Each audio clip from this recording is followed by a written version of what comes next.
귀한 찬양 감사합니다. 우리 한 달에 한 번 우리 성가대 대신에 우리 앙상블이 해주시는데 너무 귀하죠? 얼마나 연습을 얼마나 정성내서 연습하셨겠습니까? 우리 박수 한번 드리도록 합시다.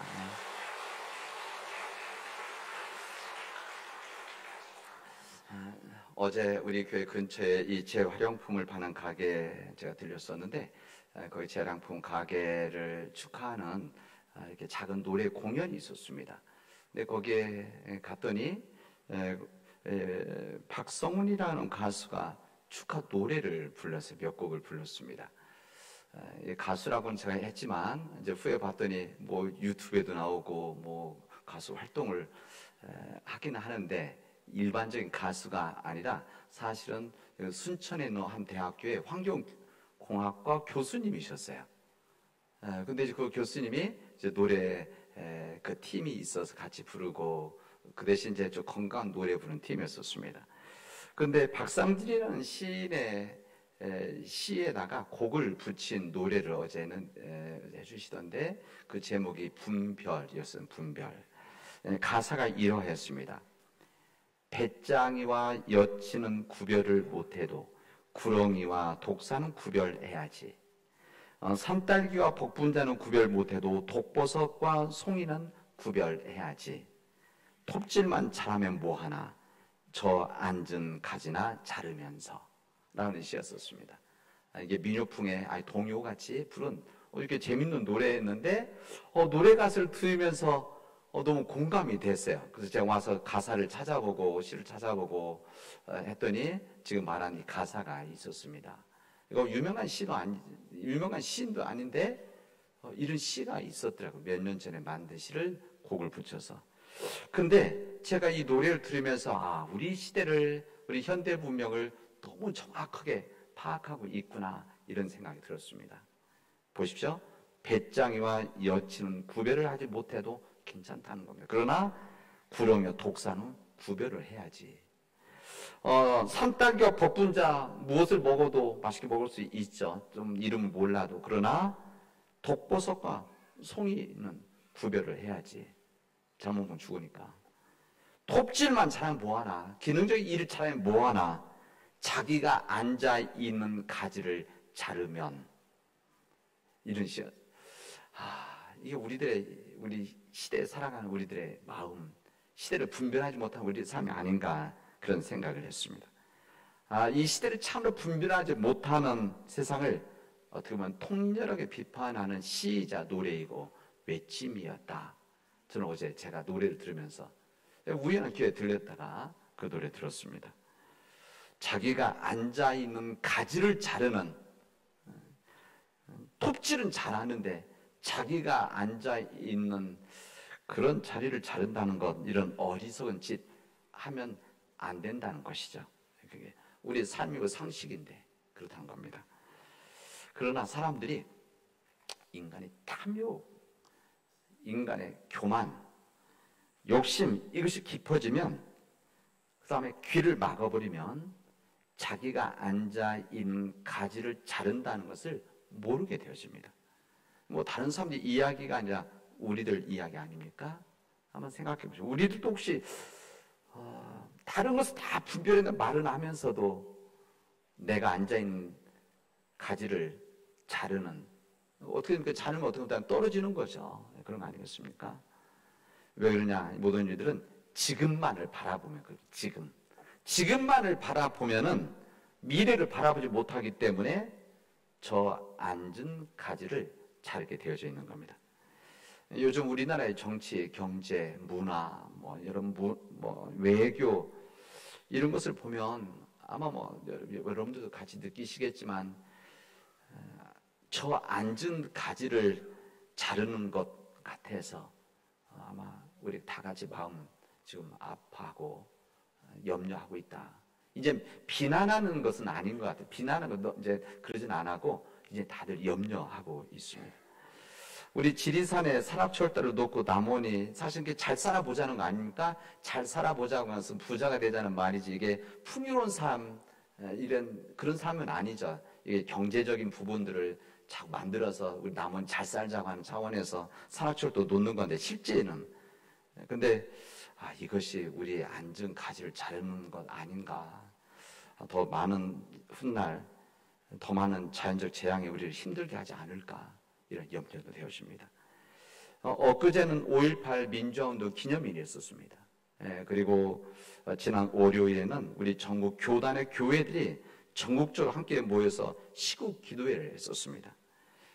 그래서 우리 모여서, 우리 교회에서는 우리 목회자들과 우리 교인 한 분이 참석을 하셨는데, 전국에서, 제주도에서까지 다 모여서 서울시청 앞에서 옛날처럼 뭐 돌 던지고 체육관 그런 거 하나도 없습니다. 이제 정말 평화적인 기도회 하면서 우리 민족을 위해서, 민족의 진짜 평화를 위해서 기도했습니다. 여러분, 저는 항상 그런 생각을 합니다. 우리 삶에 때로는 하늘에 여러 가지 모양의 먹구름이 있는데, 때로는 그게 경제적인 문제, 또 건강의 문제, 가족들 간의 문제, 또 사회적 문제, 요즘같이 기후 문제, 이런 먹구름이 있지만 그 먹구름 위에는 변함없는 푸른 하늘이 있는 것이다. 이 푸른 하늘이 있기 때문에 그 소망을 갖고 희망을 갖고 살아간다고 한다면, 지금도 우리들이 감당하고 우리가 있는 곳에서 한 걸음 한 걸음씩 하나님의 뜻을 이루면서 살아가는 것이다. 자, 여러분을 먼저 말씀드립니다. 이런 절망과 낙심 속에 있었던 사람들이 누군가는 예수님의 제자들이었습니다. 예수님의 십자가의 죽음으로 인해서 낙심하고 절망했던 이 주님의 제자들은 주님의 부활의 소식을 듣게 되어집니다. 부활의 소식을 듣고 이 부활의 소식과 주님의 만남을 통해서 그들이 예루살렘 다시 모이기 시작을 했습니다. 근데 주님께서 말씀하시는 겁니다. 오직 성령이 너희에게 임하시면 너희들의 권능을 받고 너희들이 예루살렘과 온 유대와 사마리아 땅끝까지 이르러서 내 증인이 될 것이다. 이 말씀을 하시고 하늘로 올라가신 겁니다. 뭐 쉽게 표현하면 그들 곁을 떠나신 것입니다. 이 제자들은 예수님 부활하실 때 또 다른 꿈을 꾸었죠. 그래서 우리 본문, 지난 시간에 읽었던 본문에 보면 1장 앞부분에 보면 우리 민족의 독립이 언제 이루어집니까? 주님께 질문할 정도입니다. 새로운 꿈을 시작했는데, 그러나 주님께서는 그 일은 너희들이 염려할 바 걱정할 것이 아니다. 하나님의 일이다 하고, 주님은 너희들이 성령이 임하는 역사가 있게 되어질 때 내 증인의 삶을 살게 될 것이다 말씀하셨습니다. 그 주님이 그 앞에 뭐라고 말씀하시는가 하면 이런 이야기를 하십니다. 너희들이 약속한 것이 곧 임할 것이다. 이게 오늘 우리들 요한복음에 있는 말씀, 그 앞에 있는 말씀인데, 너희에게 약속한 것이 임하게 되어질 텐데 이것을 받기 전까지는 예루살렘을 떠나지 말아라. 이렇게 주님 말씀하셨습니다.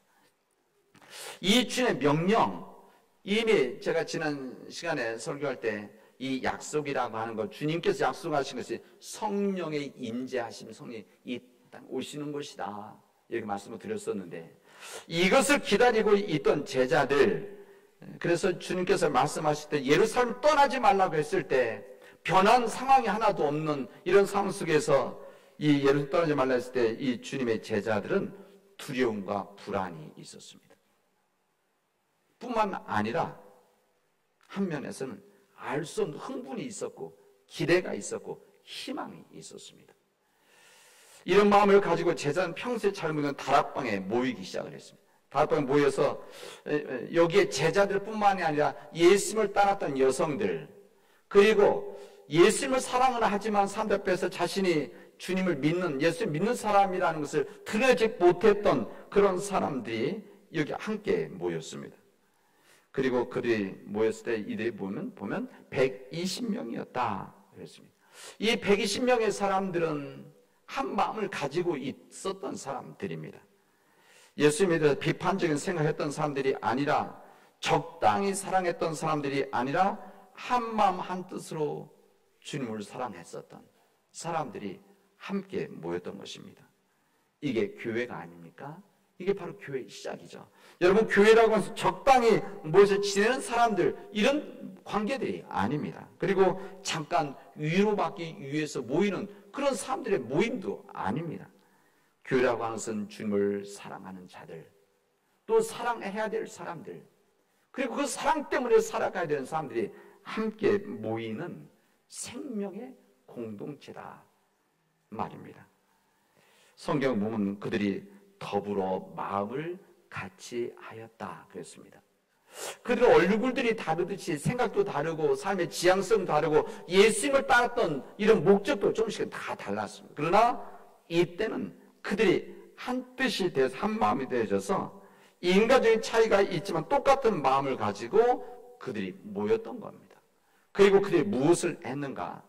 제자들과 예수님을 따랐던 여인들, 그리고 예수님을 사랑하지만 자신 들어지 못했던 사람들 한 곳에 모여서 무슨 일을 했는가? 이것은 두 가지를 정확히 했습니다. 뭐냐? 하나는 순종하는 일이었습니다. 그리고 하나는 기도하는 일이었습니다.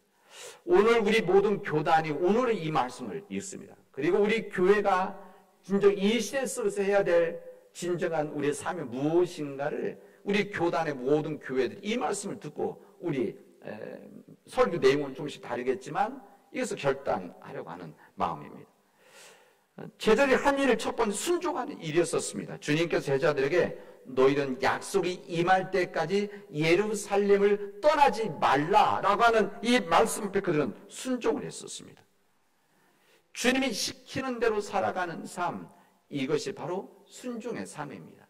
때로는 인간적인 생각과 인간의 뜻으로, 인간의 눈으로 이거 아닌데 그럴 수도 있지만, 그러나 하나님의 생각은, 주님의 생각은 우리와 다르죠. 그래서 우리는 주님의 말씀 앞에 순종하는 겁니다. 주님의 말씀과 명령에 순종하면 나머지 일은 하나님께서 담당하시는 역사를 이루어 가시게 돼요. 이게 바로 주님의 영적인 사건들이죠. 순종보다 더 위대한 믿음, 순종보다 더 귀한 행동이 없습니다. 순종이 그래서 중요한 겁니다. 근데 그 순종이 사람에 대한 순종, 복종이 아니라 하나님의 뜻에 따른 순종이어야 된다는 것이 주님의 말씀입니다. 이 두 번째, 제자들이 기다리면서 했던 이 일은 무엇인가? 기도였었습니다. 더불어 마음을 같이 오로지 기도에 힘쓰더라. 120명의 사도들이 낙심과 절망에 있었던 이 제자들이, 이 주님 믿었던, 따랐던 사람들이 모여서 오로지 기도에 힘썼다. 예수님의 제자는 지금 다락방에 모여서 주님께서 약속하신 것을 그래서 기다리면서 주님 앞에 오로지 기도에 힘쓰는 일들이 있었습니다. 그래서 사도행전의 놀라운 역사가 이루어졌고, 이 사도행전의 놀라운 역사, 이것을 우리가 오순절 사건이다 이렇게 말합니다. 이 성경의 놀라운 역사적인 사건이 이래서 이루어졌고, 이 역사적인, 이 영적인 놀라운 사건을 통해서 주님의 몸된 교회가 시작이 되어졌던 것입니다. 여러분, 진정 성령을 사모하신다면, 성령을 사모하는 마음을 가지고 우리 안에 사도행전의 놀라운 역사가 이루어지길 원한다고 안다면 다른 방법이 없습니다. 우리는 엎드려 기도하는 겁니다.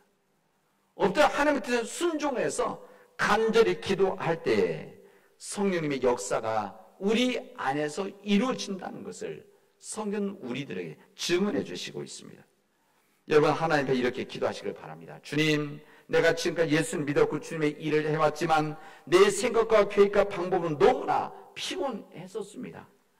모든 일들이 잘 되는 것 같았지만 영적인 열매가 내 안에 맺지를 못했었습니다. 내가 주님과 동행한다고 말은 했었지만 온전히 성령에 의지하는 삶이 안 되었기 때문에 내 안에 온전한 성령의 열매가 맺혀지질 못했었습니다. 내 안에 사랑과 기쁨과 평화 열매가 맺히지 못했고, 오래 참과 친절과 선함의 열매가 내 안에 맺혀지지 못했으며, 내 안에 신실함과 온유와 절제의 열매가 내 안에서 맺혀지지 못했었습니다. 우리 가정 안에도 이게 맺히지 못했고, 우리 교회 안에도 부족함이 많았습니다. 내 자신이 사나워지고 불평하고 관계가 복잡해지고 일을 하면 다툼이 많아지는 이런 일들 속에 삶을 살아왔습니다. 주님, 나를 불쌍히 여겨주십시오. 성령님께서 나를 불쌍히 여겨주십시오라고 기도할 수 있기를 바랍니다. 이런 기도가 이루어질 때, 이런 기도에 간절히 힘쓰게 되어질 때, 예전에 기도 열심히 이거 자랑할까? 예전에 교회 생활 열심히 했었던 아무 소용없습니다. 지금 하나님 앞에 간절한 기도에 힘쓰게 되어질 때 우리 안에 성령의 열매 맺혀진다는 것을 우리에게 약속해 주시고 있습니다. 마치 엘리야가 3년 반 동안 비가 오지 않았을 때 바알의 이 제사장들과 영적 대역을 벌였을 때 어떻게 했었습니까? 이때 이 엘리야 선지자는 갈멜산 꼭대기에서 하나님 지금 비를 우리에게 허락해 주십시오라고 엎드려서 꿇어서 두 무릎 사이에 머리를 넣고 간절히 기도했었습니다. 예수님의 제자들이 지금 그렇게 간절히 기도하는 거 아닙니까? 지금 다락방에 모여서 그들은 예수님께서 겟세마네 동산에서 땀과 피가 되는 몸부림쳐 기도했듯이 이 다락방에 모였던 120문도들이 제자들이 주님의 종들이 간절히 기도했었습니다. 이게 바로 하나님 놀라운 역사입니다. 이제 다음 주에는 성령 강림주일이 이제 시작이 되어집니다. 이제 성령 강림주일 이제 우리 5월 말이 시작이 되어져서 8월 말까지 가게 되어진대. 이제 성령 강림주일 마지막 주일을 우리 보내면서 이 성령의 이 역사를 위해서 간절히 기도했던 이 초대교회의 믿음의 주의 역사를 종들을 우리에게 허락해 주시고 있습니다. 그런데 오늘 본문에 제자들의 이름이 한 명이 빠졌습니다. 누구 있습니까? 가룟 유다입니다. 주님을 잡으려는 자들의 앞잡이가 되어져서 은 30냥에 주님을 배신했던 가룟 유다. 이 가룟 유다는 마태복음 27장에 보면 스스로 목매에 자살했다고 증언합니다. 그리고 오늘 읽었던 이 본문의 내용은 이 한 사람, 주님의 12째 한 사람의 제자가 이제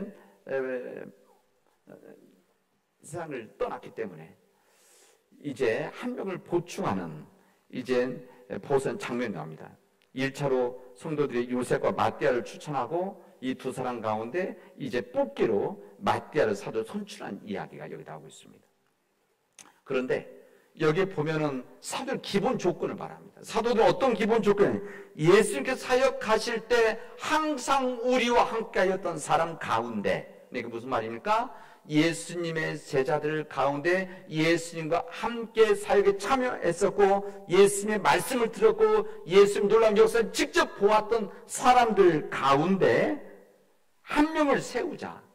그래서 우리와 더불어서 예수의 부활하심을 증언할 사람을 세우자. 이것이 기본 조건이었었습니다. 오늘 본문에 보면 사도들이 했던 일들이 뭡니까? 사도했던 사역이 무엇인가? 사도들이 감당했었던 이 믿음의 역사가 무엇이었는가 하면 예수님께서 부활하심을 증언한 일들이었었습니다. 그래서 지금 주의 종을 세우는 거 아닙니까? 주님께서 부활하신, 예수님이 부활하셨다는 것을 세상에 전하기 위해서 사도를 선택한 겁니다. 그걸 제자들을 뽑으신 거고, 그리고 주님 믿는 자들을 택하신 거고, 그리고 주님 몸된 교회를 이래서 세우셨다는 것을 우리에게 말씀해 주십니다. 우리 주님의 부활하심을 증언하는 자들이 바로 믿는 자들입니다. 주님의 부활하심을 가지고 이 세상에서 그 믿음으로 살아가는 사람들이 바로 세상에서 말하는 우리들 크리스찬들입니다. 주님께서 십자가에서 죽으셨지만 그러나 하나님께서 우리를 사랑하신 십자가에 죽은 그 예수를 다시 살리셔서 부활하신 그 부활의 첫 열매로 허락해 주셨음을 세상 사람들에게 전하라고 하는 것이. 그래서 우리 또한 부활 첫 열매가 되신 주님처럼 우리 또한 하나님 앞에서 다시 부활할 믿음을 가지고 살아나갈 것을 전하는 자들이 사도라는 것을 우리에게 알려주십니다. 주님의 제자들 사도들은 예루살렘과 온유와 사마리아 땅끝까지 이르러서 이 주님의 복음을 전했습니다. 이 복음의 내용이 무엇입니까? 바로 주 예수께서 부활하셨습니다 라는 내용이 있었습니다. 지난 2000년 동안 주님의 복음을 전했는데 그 주 내용이 무엇입니까? 예수님께서 부활하셨습니다. 주님께서 부활하셨기 때문에 우리 또한 하나님 안에서 믿는 부활하게 되어질 겁니다. 이것을 전하는 것입니다. 지금 그리고 이 시대 이 땅에서 우리가 진정 전해야 되는 내용이 무엇이냐? 복음은 바로 예수께서 부활하셨습니다. 이것을 전하는 겁니다. 주님께서 부활하셨습니다. 진리와 생명이 되신 주님이 부활하셨습니다. 그래서 우리도 부활의 삶을 살아가게 될 것이고, 지금 힘들고 어렵고 때문에 고통스럽지만 이 부활하신 주님의 은혜와 능력 때문에 우리가 지금 낙심하지 않고 절망하지 않고 무기력하지 않고 담대하게 살아갈 수가 있습니다. 때로는 내 목숨을 빼앗길 수 있는 그런 상황 속에 있을지라도 주님 때문에, 부활하신 주님 때문에, 우리 또한 부활할 것이기 때문에 목숨을 내놓고 우리 믿음의 길을 걸어갈 수 있었던 것입니다. 사랑하는 우리 믿음의 교회 여러분, 우리 남원 제일교회는 예수님께서 부활하심을 전한 믿음의 공동체입니다. 이 땅에 우리의 선교지로 허락하신 이 남원 땅에 주님을 알지 못하기 때문에 죽어가는 영혼들, 잃어버린 영혼들, 하나님 모르는 영혼들에게 우리 예수님께서, 우리가 그리스도로 믿고 있는 섬기는 딸에게 원한 우리 예수께서 부활하셨습니다. 그 부활하신 주님의 은혜가 우리에게 임하고 있습니다를 세상 전하는 겁니다. 그래서 그 은혜 가운데 우리가 복된 삶을 살아가는 것입니다. 절망이 있는 곳에 예수께서 역사하시면 새로운 희망이 부활한다는 것을 우리 세상에 알리는 겁니다. 그리고 우리가 그렇게 살아가는 겁니다. 낙심이 있는 곳에 예수께서 역사하시면 새로운 기쁨이 우리 안에서 부활하게 될 것을 우리가 몸소 보여주는 겁니다. 우리 교회 공동체가 보여주고 우리 가정이 그렇게 보여주는 것입니다. 여러분, 무기력한 곳에 예수께서 역사하시면 새로운 능력이 부활해서 주님이 주신 역동적인 힘을 가지고 이 세상을 변화시켜 나가는 거룩한 영향력을 만들어 나갈 수 있다는 것을 세상에 알리고 우리가 그렇게 살아가는 겁니다. 우리가 그렇게 살아가는 것이죠. 바로 이게 예수답게 살아가는 겁니다.